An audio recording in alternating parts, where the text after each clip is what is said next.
إذ قال يوسف لأبيه يا أبت إني رأيت 11 كوكبا والشمس والقمر رأيتهم لي ساجدين.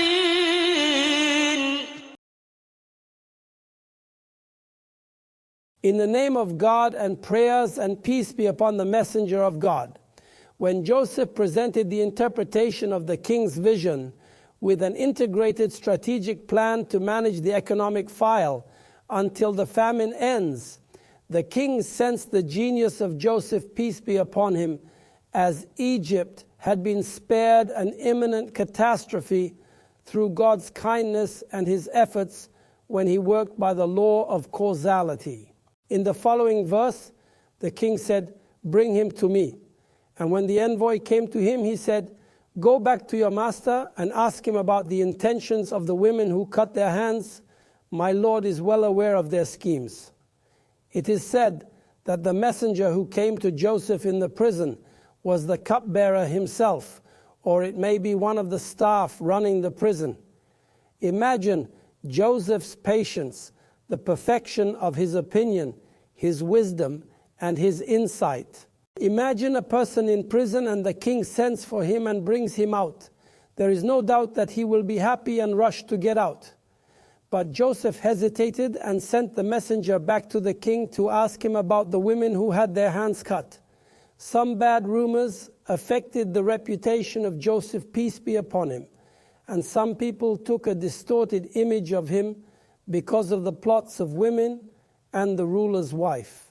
This matter was not neglected by Joseph because it affected his person as a preacher to God and to goodness.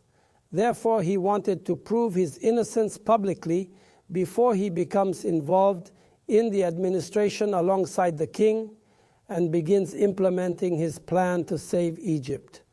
The Quranic comment at the end of the verse, "My Lord is well aware of their schemes," reaffirms Joseph's seeking help from his Lord and his repetition of the word, "My Lord," in good times and bad.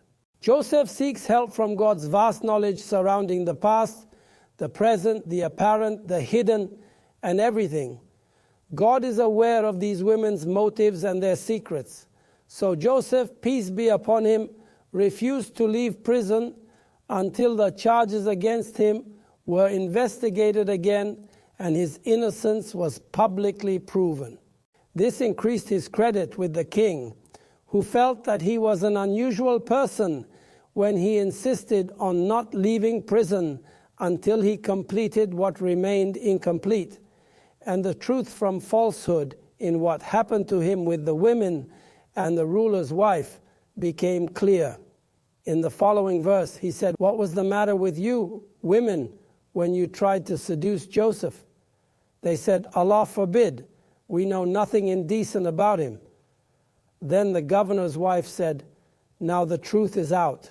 It was I who tried to seduce him, and he is telling the truth." The king personally investigated the case and gathered the women, including the governor's wife. When the investigation is undertaken by the person with the highest authority in the state, the matter differs in terms of firmness.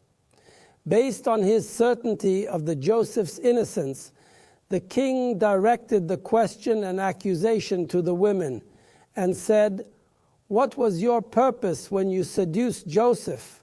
The women immediately replied to him that they did not know about him doing any wrong, whether small or large. After their silence, the governor's wife spoke in a confession that contradicted her history when she took revenge on Joseph and was the reason for his imprisonment. She said that the time had come for the truth to emerge and that she was the one who tried to seduce Joseph and that he was truthful. We came across two testimonies about the truthfulness of Joseph, peace be upon him, one from the cupbearer and the other from the governor's wife. These two testimonies are significant because they came from two people with whom Joseph lived. He lived with the governor's wife in her house and with the cupbearer in the prison. The next verse, this is so that he may know that I did not betray him in his absence, and that Allah does not guide the scheming of the betrayers. In this verse, a continuation of the governor wife's confession of her mistake and her testimony of Joseph's innocence. Scholars disagreed, some of whom said that she meant not betraying her husband. This possibility is unlikely because her husband had died at that time. Some scholars said that she meant Joseph, peace be upon him. We will see the prevailing opinion in the next episode, God willing.